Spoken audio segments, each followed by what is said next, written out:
Assalamualaikum warahmatullahi wabarakatuh. Salam sejahtera bagi kita semua. Kami dari kelompok 1 yang beranggotakan Adia Misfi, Dwi Zahra Putri, Nur Fadilah Hanifah, Hani Maria Angel, Galuh Parwati, Sakila Damero, Sakila Araudah, Novitrah, Bagas Karunia, Nabela, Satya, Nur Yasin, Muhammad Farhan Ramadan, dan juga Rizky akan menyampaikan materi ke Bank Sentralan terkait dengan bauran kebijakan Bank Sentral. Berikut materi selengkapnya.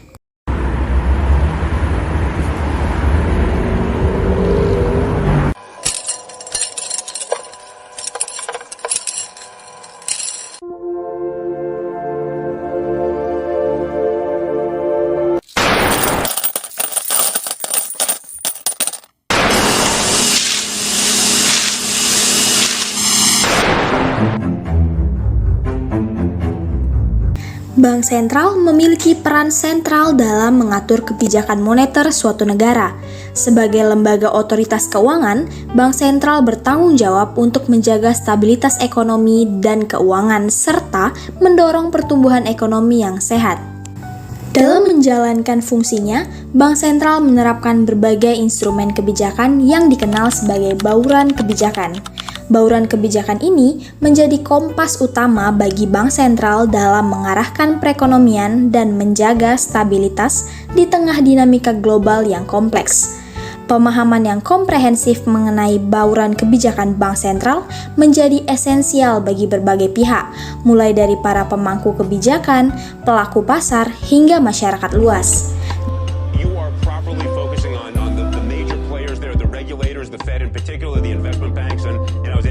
The shows knows I've gone after those investment banks. I want to focus for a minute on the Fed. You talked about the Fed. That was run out of Washington by Alan Greenspan, here in New York by Tim Geithner. Dengan memahami bauran kebijakan ini, kita dapat lebih memahami arah dan tujuan kebijakan Bank Sentral, serta dampaknya terhadap perekonomian dan kehidupan sehari-hari. Adapun paradigma kebijakan Bank Sentral pasca krisis keuangan global tahun 2008 sampai dengan 2009. Di mana krisis global dan krisis-krisis yang berulang sebelumnya telah terjadi dampak yang sangat negatif terhadap sistem keuangan, perekonomian, beban fiskal, dan kesejahteraan sosial. Banyak orang Amerika Latin yang mengalami krisis utang pada tahun 1980-an yang disebabkan oleh ekspansi fiskal yang berlebihan. Pada musim 1997 sampai dengan 98, krisis keuangan Asia yang didorong oleh ledakan ekonomi pasca liberalisasi keuangan pada tahun 1980-an terjadi, yang kemudian mendorong pertumbuhan kredit yang tinggi, bubble properti yang berlebihan, akumulasi utang luar negeri swasta, dan lain-lain. In retrospect, how little was learned from the Asian financial crisis in 2008, right? I mean, in effect, much of the memory of 97-98 was buried, or it was somehow declared exotic.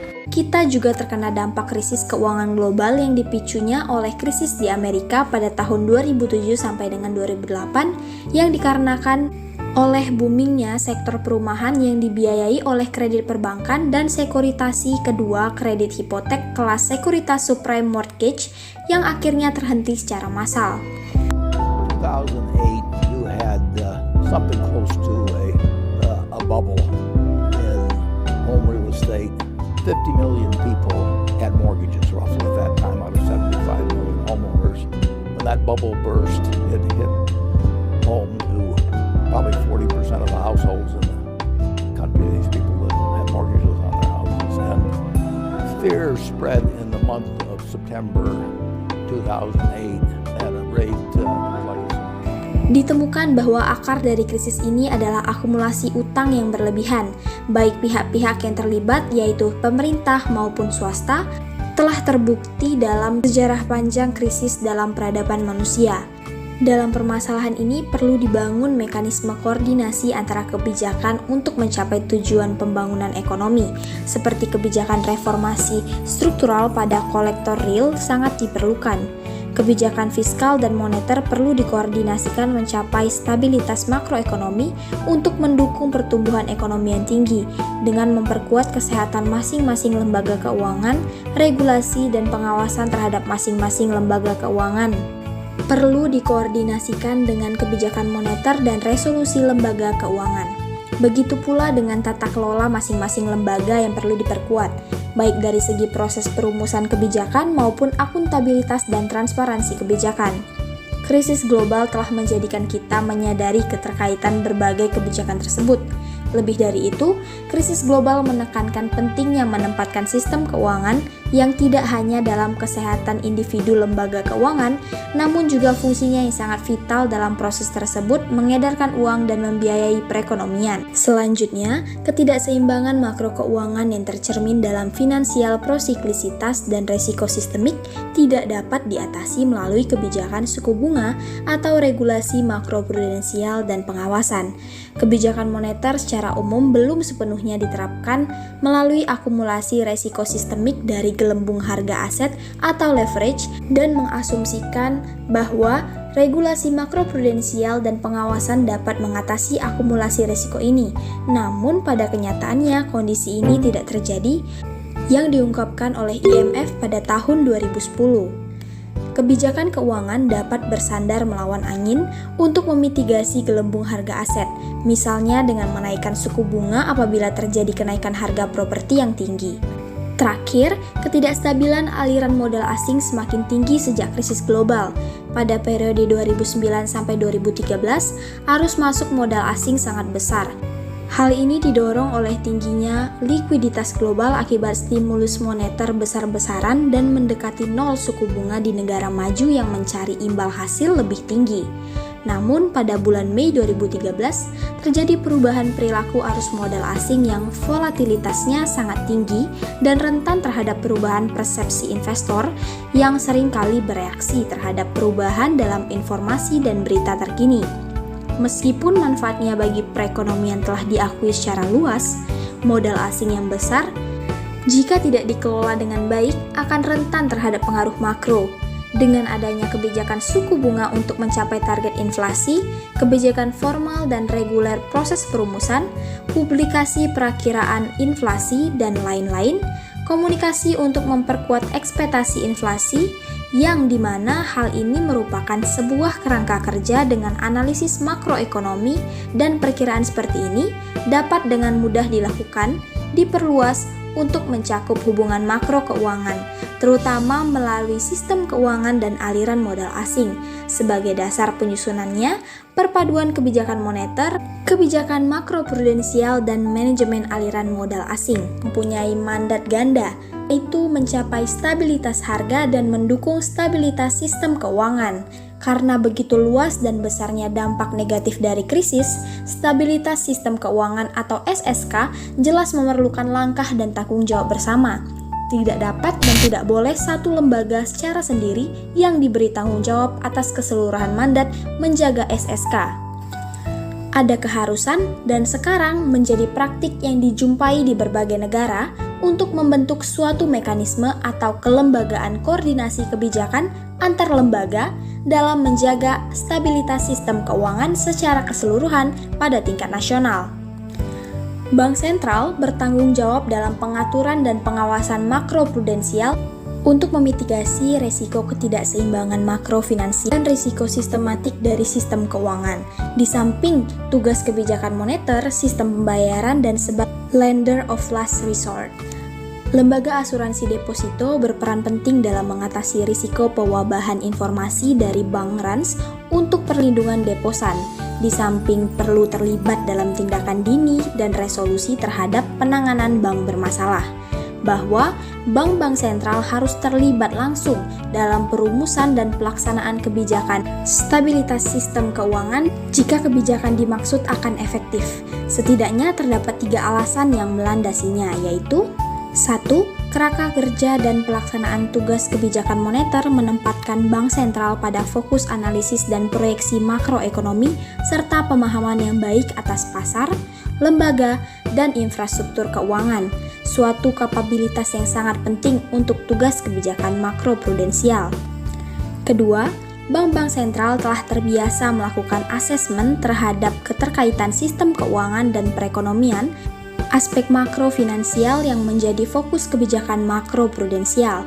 Ketiga, bank sentral adalah lembaga yang menjadi sumber likuiditas di dalam sistem keuangan dan perekonomian, baik melalui kebijakan moneter maupun fungsi lender of last resort. Dan ketersediaan likuiditas sangat penting bagi terjaganya stabilitas sistem keuangan.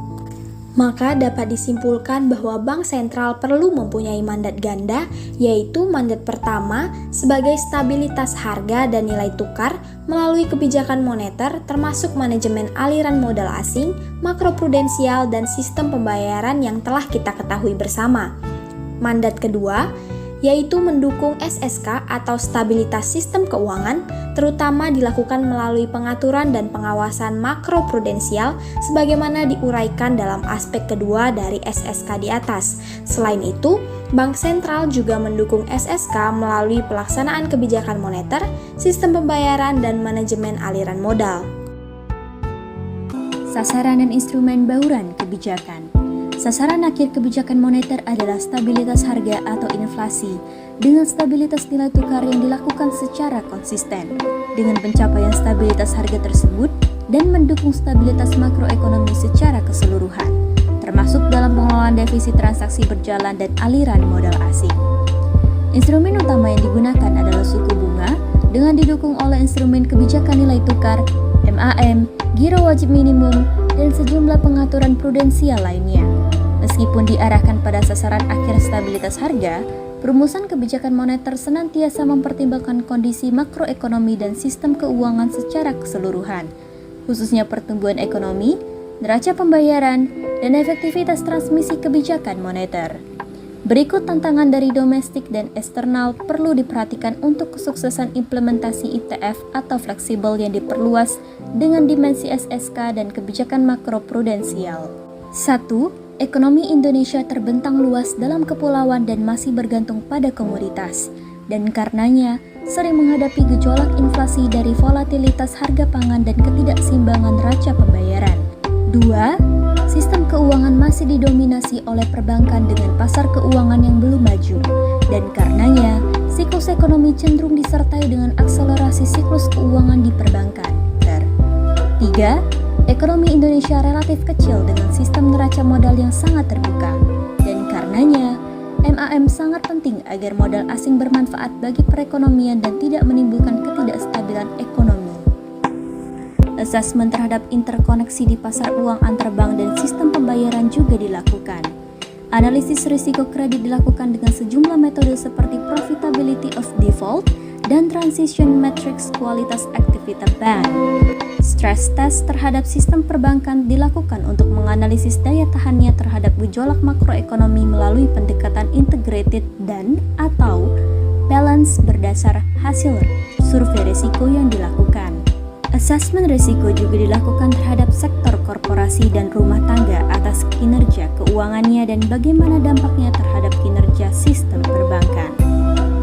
Berdasarkan asesmen menyeluruh terhadap analisis dan perakiraan makroekonomi, keterkaitan makrofinansial serta dimensi waktu dan antar sektor risiko sistemik, bauran kebijakan Bank Indonesia dirumuskan dengan 4 instrumen, yaitu: pertama, seperti dalam hal ITF, kebijakan suku bunga ditetapkan untuk mengarahkan agar perakiraan inflasi ke depannya berada dalam kisaran sasaran. Kedua, kebijakan nilai tukar yang diarahkan untuk menjaga stabilitas pergerakan nilai tukar di pasar sejalan dengan fundamental agar konsisten dengan pencapaian sasaran inflasi ke depan, serta untuk mengelola volatilitasnya agar tidak berlebihan dan menimbulkan instabilitas makroekonomi dan SSK. Ketiga, MAM dilakukan untuk mendukung kebijakan nilai tukar, stabilitas makroekonomi dan SSK, khususnya dalam periode aliran masuk modal atau pengembalian modal asing yang besar.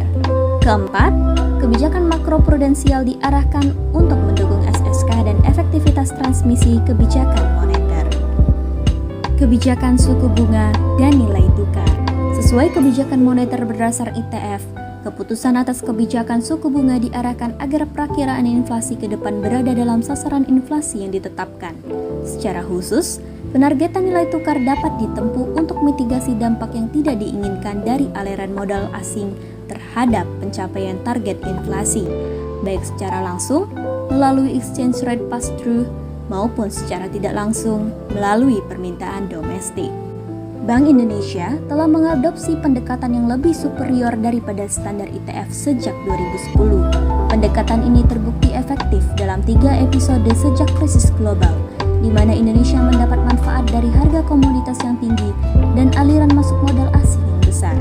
Bank Indonesia mengelola aliran masuk modal asing ini untuk mencegah risiko sistemik terhadap stabilitas sektor keuangan. Mereka menurunkan suku bunga kebijakan, melakukan intervensi di pasar valuta asing, dan meningkatkan cadangan devisa. Dalam periode tersebut, pertumbuhan ekonomi tinggi, inflasi rendah, dan nilai tukar menguat. Tantangan yang dihadapi adalah mengelola aliran masuk modal asing yang besar dan pertumbuhan kredit yang tinggi.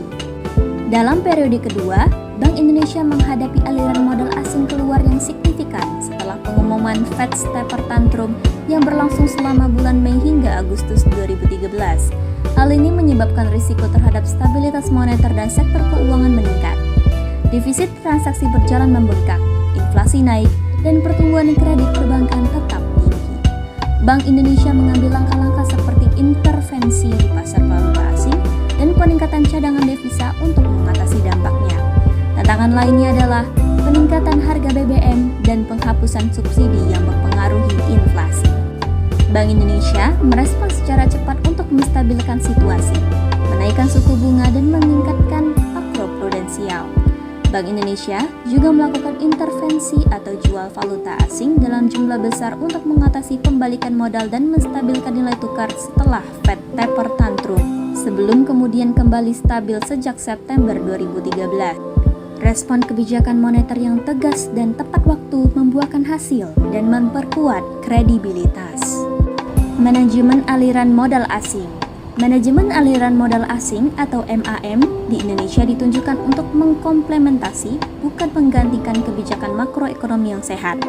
Pertahanan terbaik untuk memetik manfaat dan memitigasi dampak negatif dari aliran modal asing adalah dengan memperkuat fundamental ekonomi, kebijakan makroekonomi dan SSK yang prudent, serta akselerasi dari kebijakan reformasi struktural di sektor real. MAM di Indonesia didasarkan pada 3 acuan pokok atau guiding principles.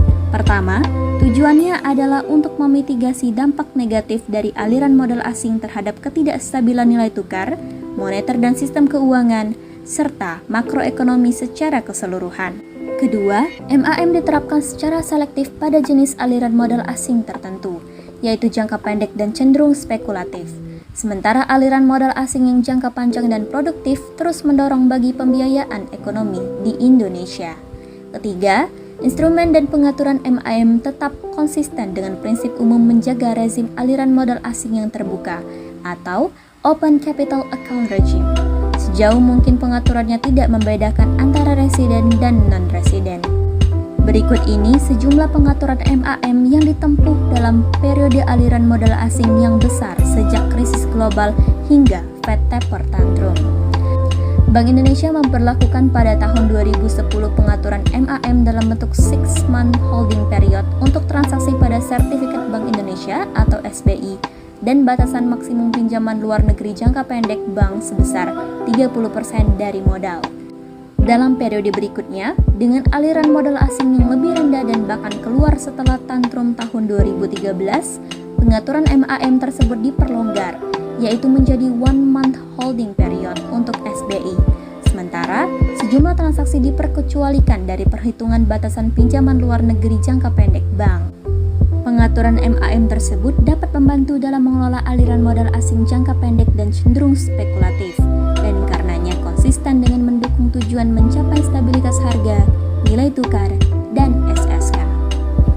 Untuk korporasi non-bank, ketentuan baru yang dikeluarkan Bank Indonesia pada akhir 2014 diperkuat manajemen resiko atas utang luar negeri, yaitu berupa kewajiban untuk 1. lindung nilai atas resiko valuta asing currency hedging ratio minimum 25% dari kewajiban valuta asing neto yang akan jatuh waktu dalam 3 dan 6 bulan mendatang.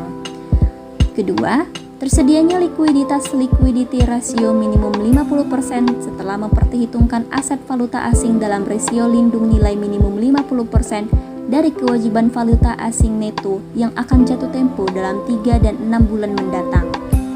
Serta peringkat kredit atau credit rating minimum 1 tingkat di bawah peringkat investasi atau investment grade.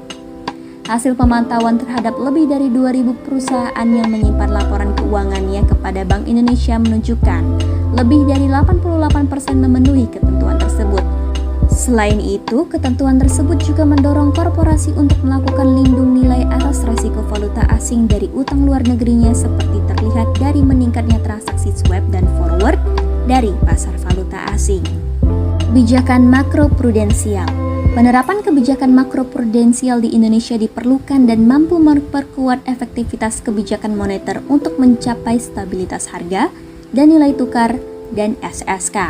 Sebagai contoh, untuk mengendalikan pertumbuhan kredit perbankan yang terlalu cepat, diperlukan kenaikan suku bunga yang jauh lebih tinggi apabila tidak disertai dengan pengetahuan kebijakan makroprudensial. Dampaknya juga dapat merugikan, tidak saja bagi perekonomian, tetapi juga bagi sistem keuangan.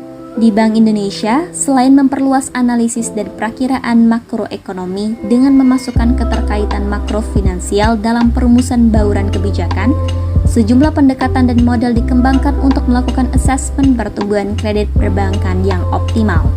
Model ini diterapkan terhadap pertumbuhan kredit baik secara agregat maupun berjenis kredit atau konsumsi modal kerja dan investasi maupun per sektor ekonomi.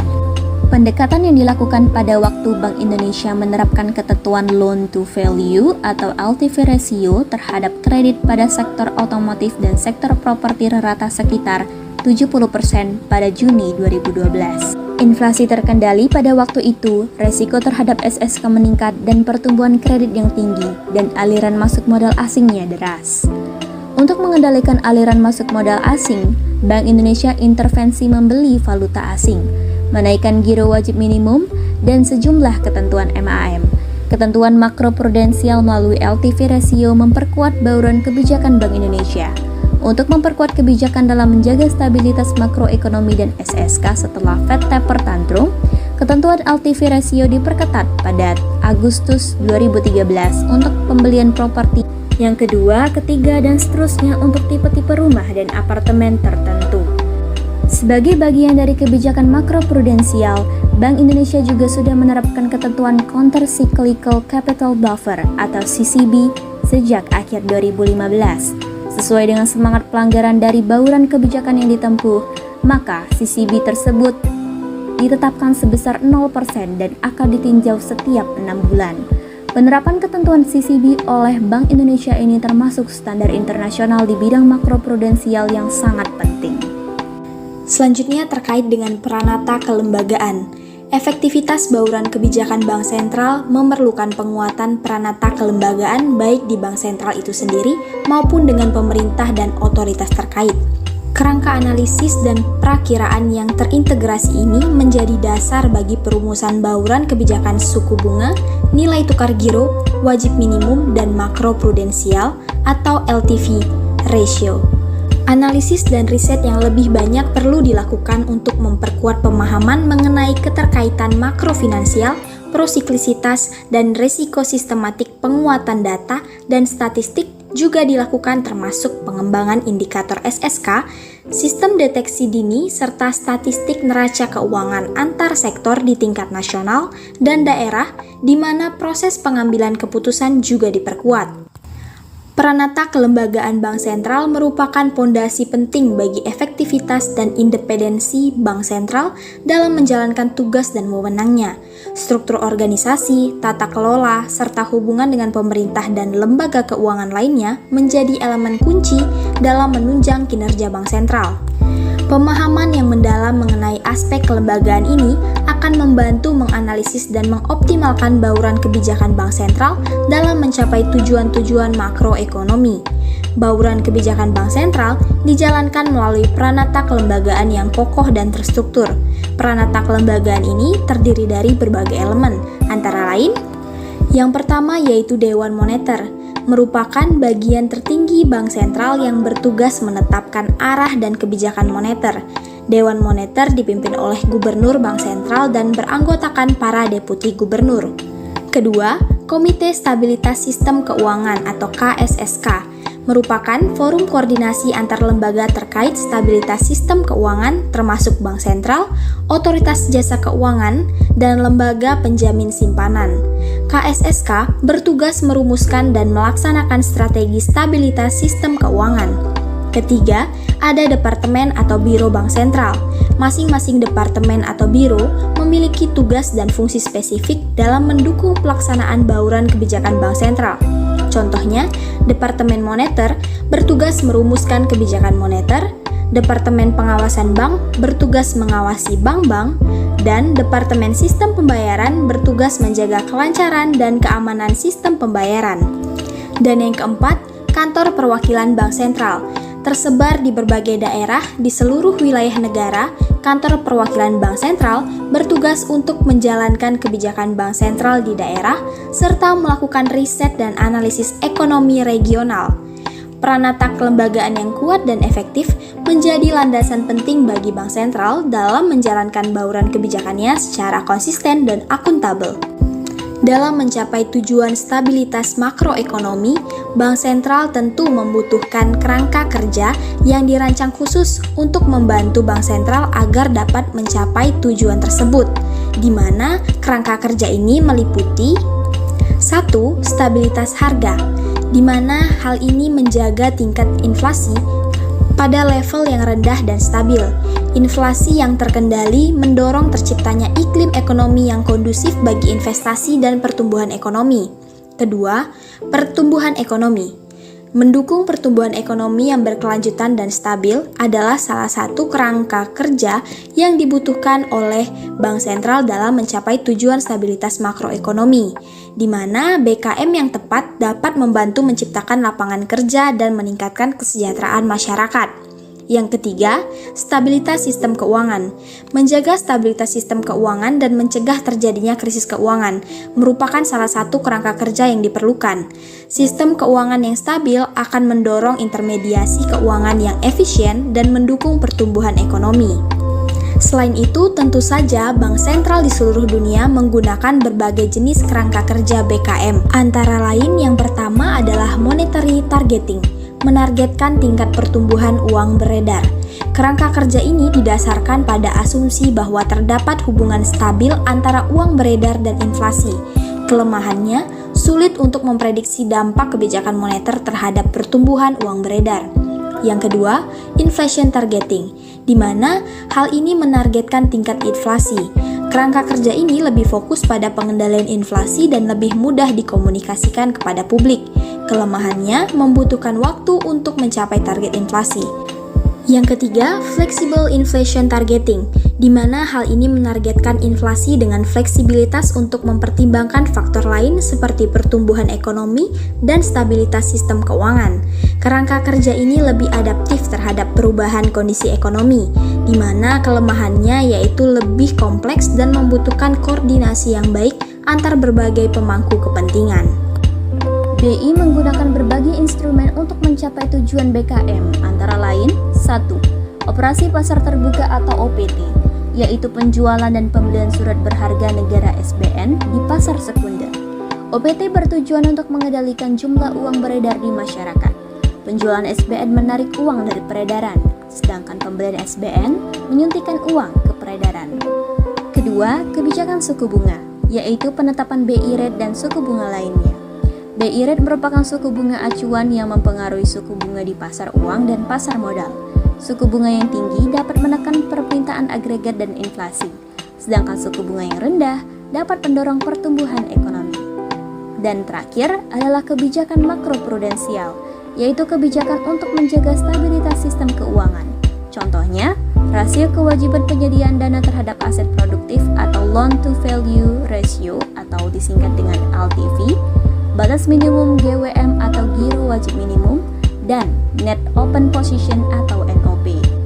BI melakukan analisis mendalam dan menyeluruh terhadap kondisi ekonomi dan keuangan terkini, baik domestik maupun global. Analisis ini meliputi 1.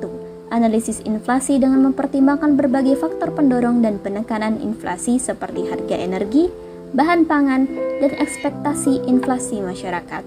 Kedua, analisis pertumbuhan ekonomi dengan mencermati sektor-sektor utama yang menjadi penopang pertumbuhan dan potensi resiko yang dapat menghambatnya. Ketiga, analisis stabilitas sistem keuangan dengan mengevaluasi tingkat kesehatan bank, pasar keuangan, dan resiko sistemik yang mungkin muncul. Dan terakhir, analisis perkembangan ekonomi global dengan memperhatikan tren ekonomi global, kebijakan moneter negara baju, dan potensi dampaknya terhadap Indonesia.